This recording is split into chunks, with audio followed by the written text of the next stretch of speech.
In this video, I'm going to be talking about the upcoming free agents class for the Columbus Blue Jackets. It is following in the trend of the NHL free agent class in general, and that is it is a bit more underwhelming than usual. This Blue Jackets free agency list is essentially a barren wasteland in terms of name recognition. I was initially going to try to split this into two videos where I talk about the restricted free agents and then the unrestricted free agents. But as I was going through Cap Friendly and looking at some of the names and just who was all I was going to be talking about, I realized I couldn't really justify making two videos on this free agent class for the Blue Jackets. So we're going to get right into it here. We're going to be starting with the restricted free agents, and we're going to go on to Mathieu Olivier. He is probably the most notable name out of this whole free agent class in general, which again just speaks to just how underwhelming this is in terms of casual fan recognition. He's the only one I'm going to even bother going into some of these specifics on his stats, and I'll get to why when I mention the other players on the list here. But he had 5 goals, 10 assists for 15 total points in 66 games played. He also had 81 penalty minutes and 178 hits to go along with those numbers. So essentially, he was a staple on the fourth line this season, a line that kind of became a bit of a crutch for Brad Larsen as the season went along. Jarmo has gone out and said that they would like to re-sign him, although again the reason it hasn't happened yet is because I'm sure this Blue Jackets front office has been dealing with a bit more important things in terms of finding a new head coach, a new goaltending coach, going out and scouting players in international play, going over draft lists and who they're going to be picking in the upcoming draft, not to mention the trades that they've been working out with other teams, like with the three-way deal in which the Blue Jackets got Ivan Provorov, and the Damon Severson deal with New Jersey and negotiating that contract. So I don't blame the Blue Jackets front office for not having re-signing restricted free agent Mathieu Olivier on the high up on their list of priorities. And I honestly wouldn't be surprised if we didn't see a resolution to this until after the draft is completed.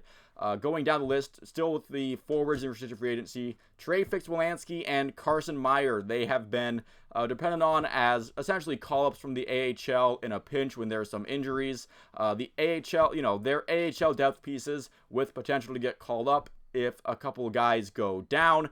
Same on the defenseman side with the RFAs with Marcus Bjork and Tim Berni. Both of them did get extended looks in the NHL this season, but on an ideal, on an actual good team, they're probably stuck in the AHL, and the only reason they got extended NHL minutes on a bad team is because that bad team also suffered a lot of injuries. So it's, again, Marcus Bjork and Tim Berni, both of them are probably AHL guys until injuries strike, depending on how superstitious you want to be about this.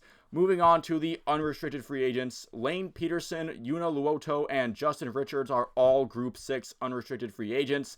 Lane Pederson is the one that got the most NHL time. He was snatched up off of waivers from the Vancouver Canucks, and he was essentially just fine. He was a warm body that could also play center in a time where the Blue Jackets needed warm bodies, especially ones who could play center. And he was okay, not noticeably good, not too terrible either.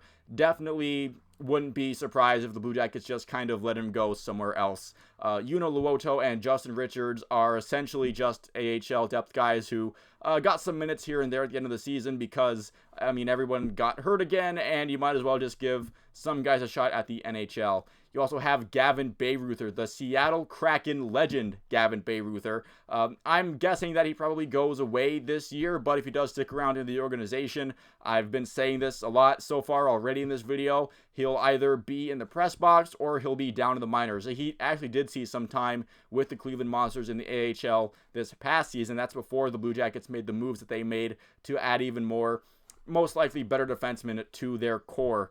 And for the unrestricted free agents, we're going to end off with some goaltenders, John Gillies and Michael Hutchinson. These were goalies who were brought in at the deadline. They played at the back half of the season because both Elvis Merzlikins and Daniil Tarasov were dealing with injury. The team probably wanted Elvis and Tarasov to get more minutes, but they were hurt, and so Gillies and Michael Hutchinson stepped up when they had to. I wouldn't be shocked if they let both of those guys just test the open market and not, make an effort to re-sign either of those two goalies. As of right now, it looks like Merzlikins and Tarasov is the plan. Although if they want to get maybe a a veteran backup for Elvis, or maybe even somebody who would compete with Elvis for that starting job. I don't think it's going to be either John Gillies or Michael Hutchinson here. Both of those guys probably going away. So again, if you're just a casual NHL fan, or heck, if you're even a casual Blue Jackets fan, I listed off all those names, you're probably like scratching your head going, who are those people? I don't blame you at all. This was a horrible season for the Blue Jackets, and this free agent class is essentially it's like watching paint dry. The only player that I would be a little bit mildly miffed about leaving would be Mathieu Olivier. Although again, most of these guys probably might re-sign on cheap two-way, 1 maybe 2-year deals, because the Cleveland Monsters do have to have players. You do have to field an AHL team. So I wouldn't be surprised if most of those guys are brought back for 1 or 2 more years to mostly play in the minors, with Mathieu Olivier probably getting a bit of a raise from the league minimum he was making, probably close to the $1 million range, probably not for very long term, 1 year, maybe 2 years. But where this gets interesting is the players that are eligible to sign an extension that only have 1 year left on their contract, but the organization can reach out to them and secure them for more time. All of these players will be eligible for an extension starting on July 1st. Alexander Texier, Kent Johnson, Kirill Marchenko, Cole Sillinger, Emil Bemstrom, Liam Foudy, Nick Blankenberg, and Eric Robinson can all be extended starting on that July 1st date. And that's not even all the players that will be up for an extension. That's just the ones that I found that were notable, that the organization has shown some faith in the past.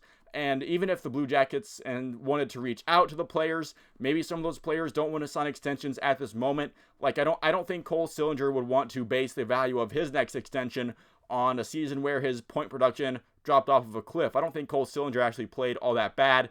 It's just that he didn't have the offensive production to show for it, and that's what's gonna set the price for him ultimately, I think, because if he just becomes a bottom six grinder, then that can be found for cheap. But if Cole Sillinger is able to rebound this season and put some more points up, that will drive his value up. So for a guy like Cole Sillinger, it might not be in his best interest to sign an extension with the organization right now. And maybe there are some guys with the organization, they don't want to maybe take a long-term risk on a guy who they don't know what they have fully yet. Like with Kent Johnson, he's only been in the league for 1 year.